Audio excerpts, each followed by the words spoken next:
Nuggets have now won 9 consecutive games against the Los Angeles Lakers, dating back to last year's Western Conference Finals. Welcome to Playoff Central Live, presented by State Farm. Chris Miles here with Smitty and UD, and just a performance where the Lakers seemed like they gave the Nuggets their best shot in the first half, and Denver said, oh, we're the defending champs. Here's a little bit of a reminder. And Nikola Jokic, 3 dunks. We could go over the other stats, but Smitty, when you saw 3 dunks in one game from the Joker, you're like, oh, that's what we're dealing with in this one. I mean, UD just summed it up. We're in a break. They're the modern-day San Antonio Spurs. He's the modern-day Tim Duncan. Yeah. I got to give UD all the credit. It's not sexy, but I will say he had a little extra in this game because the 3 dunks. And they were not really dunks. They were hard layups from a guy that's a 7-footer. There's 2 of them. Yeah, it is. I mean, he came out and set the tone again by what he does. He just comes out, it's nothing fancy. You know what he's going to do. They have a culture in their way they play offense. They have a culture the way they play defense. Yes. They're not like most teams that's just going to get after you and just shut you down. They're going to keep you in front. They're going to let you make the mistakes. And they're going to take advantage of it. You know, UD, because the point that you make about Tim Duncan, right? Big fundamentals with the you know what you're going to get night in and night out. It's not a guessing game.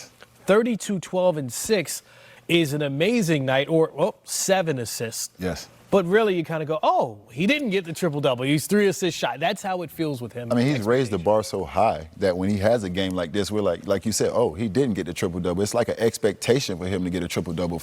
What I like about Denver is they actually embody what it is to star in your role. Everyone on their roster, everyone on their team, even if Jamal Murray is out, Reggie comes in, everyone stars in their role. So you know what you're going to get out of Joker. He's the leader. He's going to hold everybody accountable, but everybody really buys in and stars in their role. And that's why you get what you get out of those guys. The big fundamental I play with, this is the big YMCA. That's what I call him, the big YMCA. He's just going to come out there and play with a joy. Yes. But I like when he takes it to the next level, not as far as his numbers. Just today, it seemed like it was a little bit extra. His energy. His energy was a little bit extra. See the extra. wheels? The wheels on the break, running, getting out beating Bron and AD, getting the wheels going and dunking. You pointed out AD back here and Jokic is up here. That's just effort, and you can see he wanted to set the tone in that game. And that was late in the fourth quarter as well. Yes.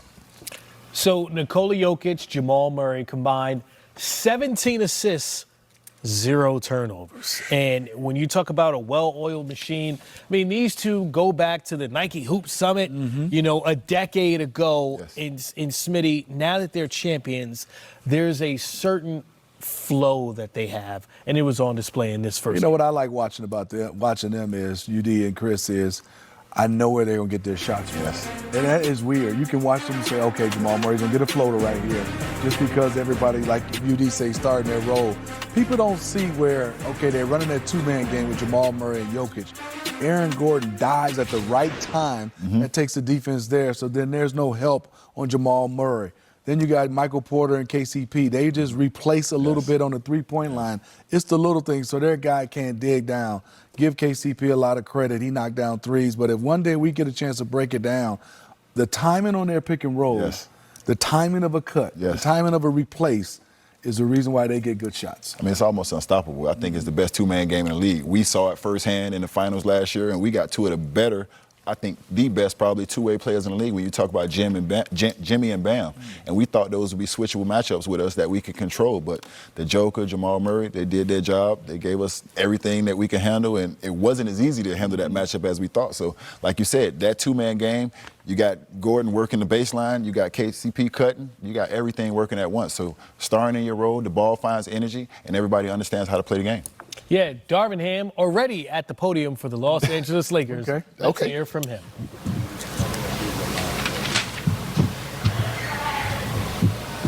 Back to Sportsnet. Lakers driven by your Southern California Honda dealers, Chris McGee, Allie Clifton, Big Game James Worthy, and Mike Bresnahan. We do have Mike Trudell out in Denver. The Lakers drop game 1 of the series. They have now lost 9 in a row to the Nuggets. They are unable to solve this riddle, guys, and there's a lot of ways we can take it. I'm just going to throw a few things at you, and James, you start, and we'll go around. Denver, 15 offensive rebounds was a big part of this game. It led to 18 second chance points, but also 23 more field goal attempts from Denver. That's huge. Denver was plus 21 from 3 in this game. D'Lo and AR, Austin Reeves struggled. Slow start here in game 1. D'Lo just 1 for 9 from 3. AR 2 for 6. In that third quarter, guys, and Bob talked about it there at the end, Denver took control of the game. 32-18 in that third. And remember, the Lakers had a 12-point lead with 6 minutes left in the second quarter. It was a 27-point turnaround there. And it's just a tough way to go from there. Denver, that's why they're the best team in the league. Once they get control, James, it's really tough to get it back. Yeah, they're a well-groomed team.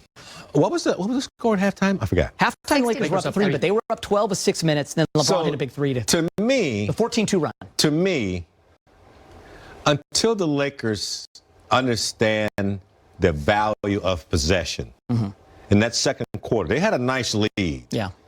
And then all of a sudden, they forgot the value of possession. And I think Denver tied it, and then we went up. LeBron hit that big 3. To me, that was where the game turned. The third quarter, from that point, Denver felt like the third quarter was theirs. They had come back, and they had tied the Lakers. It took Lakers to hit a big 3 to go up 3. And then in the third quarter, you saw the maturity of a team that knows how to play together. They value every possession like it's their last. And so when you have a lead and you start being frivolous and telegraphing passes and turning the ball over, really not good basketball, not mature basketball, and you don't value the basketball, that's what happens. And when you give them that momentum, third quarter was a disaster. And then they just, I don't know whether the Lakers stopped thinking they could win, or I don't know what happened, but more turnovers, lackadaisical movement on offense, ISOs, turnovers, and then. Not only are they the defending champs, not only do they have the shot making, the confidence, the focus on both sides of the basketball every single possession, but they make you adjust to them by simply playing mistake-free basketball every single possession. In that third quarter alone, again, this one just felt so similar to the other ones. It's just that what was considered clutch changes by the Denver Nuggets, or those clutch opportunities that they took advantage of down the stretch in the most recent matchups, it just came in a momentum shift way in the third quarter. KCP alone, 0 points at the half, has 12 to finish the game, 4 threes, all in the third quarter. Him understanding, rising to the occasion, changing his level of play. I mean, Michael Malone said it at the end of the third quarter. We got back to playing Denver basketball, but it came on the defensive end of the floor. The Lakers looked out of sorts offensively. They were thinking a lot.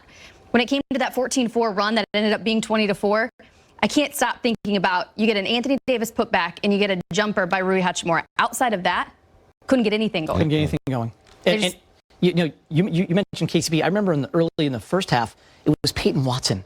He had 8 points. By the way, never scored again.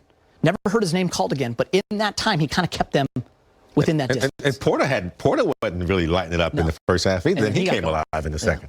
It's disappointing for the Lakers because I feel like they made really good strides with the 3-ball this season.